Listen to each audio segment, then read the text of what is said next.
Hi there, let me tell you how to use the 21 tools in Photoshop in just 11 days. Day number 1, Shape Tools.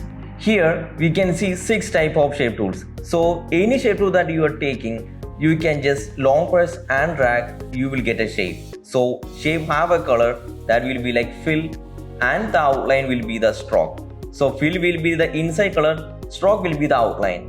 You can increase and decrease the size of the outline, that depends on your idea. And you can make the sharp edges some more curve by using these dots.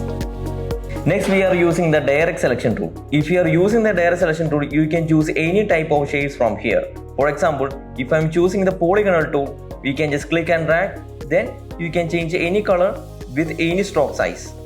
The direct selection tool is this for customizing any shape to any angle. If you just click and drag like this, you can select it and customize it. The third tool is the Move tool, the first tool in the Photoshop. By using the Move tool, you can just easily move any shape or any picture to anywhere inside the canvas. That's a one-day tutorial. See you in the next day.